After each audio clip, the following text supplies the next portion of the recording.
Hi everyone, how are you? Now, I told myself in 2017 I wanted to produce the equivalent to one Facebook Live video a day over Monday to Friday. So I'm playing a little bit of catch up today because the last 2 days I was really busy with some client calls. So I wanted to do a back to back and put two videos that I thought were really important. So if you joined me on the last chat, welcome. And I've got a second topic now, one of which may be of relevance to you or somebody that's well connected to you. So it's 2017. I believe we're already in the second week. And this really is an amazing time to create change and take your life to the next level. We're just starting off the year. So this really is one of the greatest opportunities. I believe December and January are amazing opportunities to plan and really make sure that you're moving life forward. And hi, Shu, great to have you on board and great to see you here.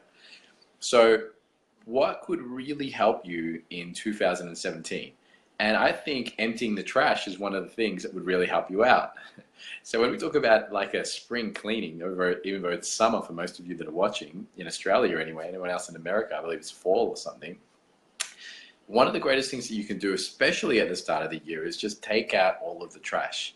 You see, we have a thing called emotional baggage. They're emotions that age us. So you can see emotional baggage of bags of emotions that age you. And quite often, they can be unconscious. You're not even aware that they're there.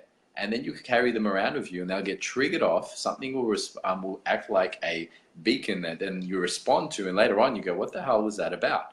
So I'll explain what emotional baggage is. I'll explain what the effect on physiology. I'll explain how it goes unconscious and some of the things that you can do to actually overcome it and move forward. So if you're listening to this and you want to understand how you can clear out your emotional baggage and find greater ways of clearing up your perceptions, then you've come to the right place. I'll start off by actually explaining the way that we see and perceive the world. So as things occur outside of us, we don't see things as they are, we see things as we are. The world around us is merely a reflection of the world within us. And we're storing information like a massive, amazing computer and a unit that just stores in many different ways. Our five senses are some of the ways in which we're storing the information around us. Now, you may have heard me say this before, but if something happens in the external environment outside of you, and there's 10 of you in a room, I'll have 10 different ways in which each person is seeing and perceiving what's just occurred. I'll have an extreme where one person may see it as an extreme positive, another person has a post-traumatic stress disorder and sees it as extreme negative, and maybe 8 different variances in between. Each of those different perceptions would have a completely different chemical and hormone response within the body, otherwise known as an emotion. Just by you might see one person and go, oh, they're happy about that. Another person, they're quite sad and down about that. That's because each one of these people took in what they saw and that information, and they actually changed the way in which they saw and perceived it. So who's correct? Nobody. The person that exaggerated the positive or exaggerated the negative, all of these different variances, to a degree, they're all correct, to be honest. So whatever happens in the external world, we store that information. So we can see, hear, touch, feel, taste, etc. Our senses are one way of storing. So whenever something occurs outside of us, specifically if it's extremely negative or positive in the way that we've perceived it, we'll then store that information. And our body will see that. It'll go unconscious, kind of like taking a file and putting it in a cabinet, maybe in a filing room that you know is there, but you don't really access it that often. That's what will occur within that memory. Now, if anything happens in the future that reminds us of that memory, it's called an anchor, kind of like a ship drops an anchor. We will have an invisible anchor like an umbilical cord that is still stuck to those memories, and anything that triggers those off will usually elicit a response directly proportionate to how far we've actually mastered that memory. So if you had a memory when you were younger and your mum was getting beat up by your father, for example, this may be extreme for some people to hear, but it's a great example because I work with a lot of cases like this. If your mum was getting beat up by your father and you saw what he was wearing, the tone that he was yelling, visually what you saw, and you may have hid underneath the bed and felt maybe what the carpet felt like, and that was an extreme in your perceptions, meaning the way that you saw and perceived what was occurring outside of you. In the future, you may have one of those that felt, so maybe you closed your eyes and you felt the carpet, and that feeling of the carpet locked on, and any time in the future that you felt anything, whether it's clothes or carpet like that, you couldn't be in that room. Or maybe you were once out at a bar or something like that, and you were having a confrontation and it kind of went a bit out of hand, and somebody grabbed a Coke bottle and smashed you on the head and you were awake while they kept hitting you with it. Later on in the future, if you see somebody and they've got a Coke bottle, you may react to the Coke bottle. You may be in a room with 30 or 40 or 50 people and nobody even recognizes the Coke bottle. But to you, the minute that you see it, whatever you saw in the outside world, when it reflects back in, it activates and re-triggers off this emotional baggage, these unresolved emotions and associations that you have. Now, whenever I work with my clients, one of the first things that we do is we actually find out all of the emotional baggage that a person has accumulated in their lives. You may not realize this, but you're like a Louis Vuitton store by the time you're 30 or 40, because you've collected so much baggage and you're carrying it around with you unconsciously, and your umbilical cord is still tied to it, that you're acting and reacting to things in the external world outside of you without even knowing it unconsciously. If you've ever been in a relationship and somebody did something that reminded you of a negative perception of what past partners used to do, or a father or a mother figure or a friend or a brother or a sister, you may find yourself yelling and screaming and kicking and doing completely irrational things based on the fact that you don't have a rational mind in that moment. It's reminding you of something, and your senses are being reactivated, whether one that was really strong or a multitude of those, to remind you that there's an area that you haven't worked through. So the more emotional baggage, emotions being energy in motion, your energy is either moving down, seeing more negative than positive, or up, seeing more positive than negative. And most of you are thinking, hold on, you're focusing on the perceived positive too. Why?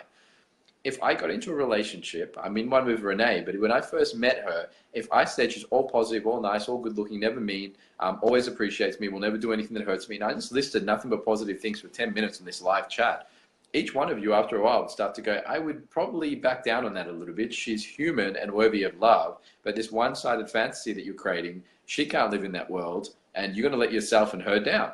So quite often, if we have hugely positive things that have occurred in our lives and our perceptions, and we don't know how to actually see the balance in that, sometimes we'll spend our whole lives comparing our life to those specific things. And I work with clients that keep comparing their lives to their childhoods and saying how much better it was, but it's been 20 years and they haven't found out how to see the magnificence in where their life is now, and they're constantly living in the past. So as we collect emotional baggage, which is energy in motion, letting you know you're seeing more of one side than the other, and you're not seeing it, having an equilibrated mind, and you collect those bags throughout space and time, and you haven't actually worked through them, so anything around you can re-trigger off these emotions, and we continue to collect them in space and time, then these emotional baggage or these emotional bags start to run us instead of us running our lives. And when that occurs, we increase the stress on our relationships, ourselves, our physiology, our psychology, etc. And whatever you have that holds the greatest amount of stress, the biggest pieces of baggage, they occupy the greatest time and space in your mind and body. And the only way that I found to actually dissolve those is to take out these old records of files, as we spoke about, to actually have a look at them, to see both sides of them and bring them into balance so that you can love, have gratitude and appreciation for those parts, let go of the emotional baggage and move forward. Now, I've been blessed to study a whole range of different aspects of human physiology and psychology and methodologies, from timeline therapy, hypnosis, NLP, the DeMartini method, touched on psychology and psychiatry, etc. And I've seen that each one of these has their gems of wisdom within them. But there's only one that I've seen that I've been able to guarantee results with my clients. Throughout the last few years, I noticed something about what you would call it the therapy field, if you would. It's not right or wrong, good or bad. Just when I was formulating my company, I wanted to make it based on truth and honesty and guaranteeing the results that my clients were able to achieve. I noticed in a lot of forms of therapy or consulting or coaching or life coaching, people would sit down and basically they would just ask a client, how are you feeling? And a year later, they could still experience the same emotional baggage. And all they were really doing was talking to somebody as if they were talking to a friend. And I didn't understand that, because I know that the universe works on equal exchange.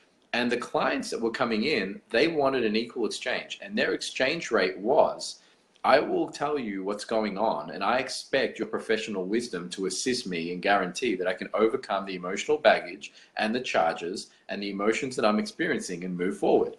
So anything below that was an unprofessional and unsatisfactory service in my mind. Not good or bad, because there's a whole range of different forms of services, but that's what I wanted.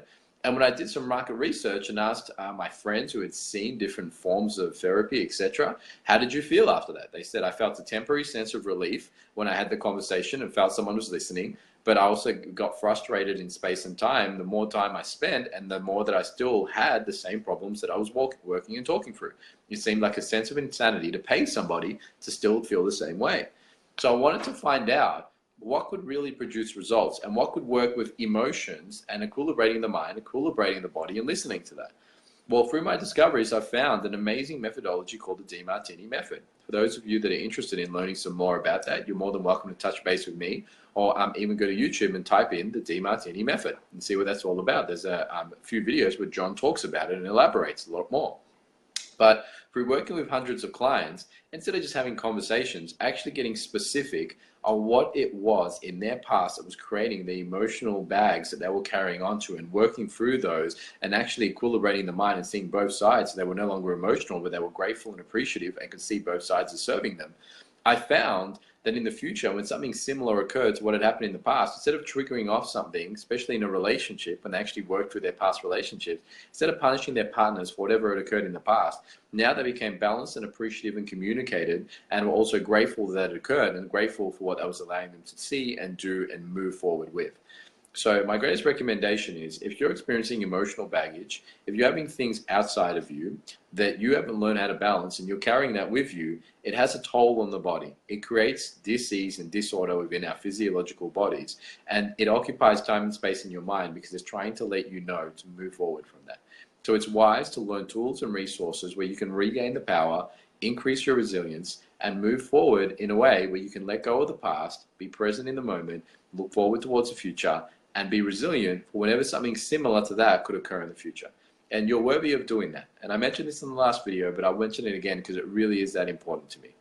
One of the greatest gifts that I get an opportunity to give my clients is not the result, funnily enough, of them dissolving their emotions and never being able to experience those in the specific areas that we work on. That's a huge benefit.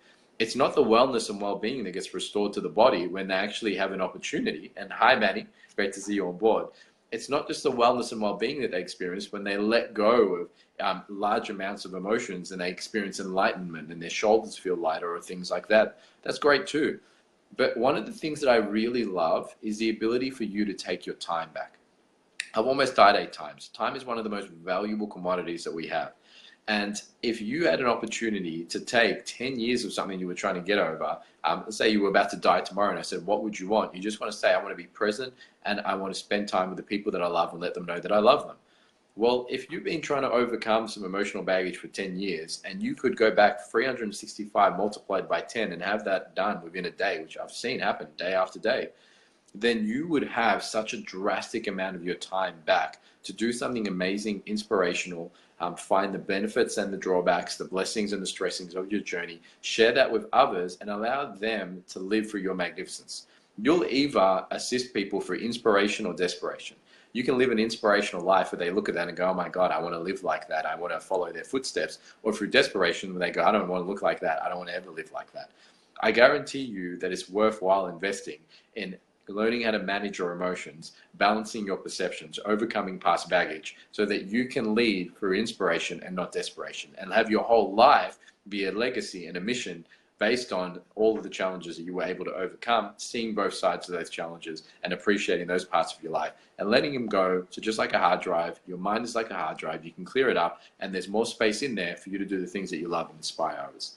I hope this video was worthwhile to you. Feel free to like and share and comment below with anybody that you think, or tag them in, that this would be highly valuable to. Thank you very much for your time. If I can be of assistance to you, inbox me. Let's have a conversation today. Let's find out how we can create the changes that you desire in your life, because I'd love to be a part of that shift. I'd love to be a part of that change. I would love to show you how you can overcome emotions in days and hours instead of weeks, months, or years. That time can be way better invested into doing greater things with your life. I'd love to be part of that shift. So thank you for listening. Ciao.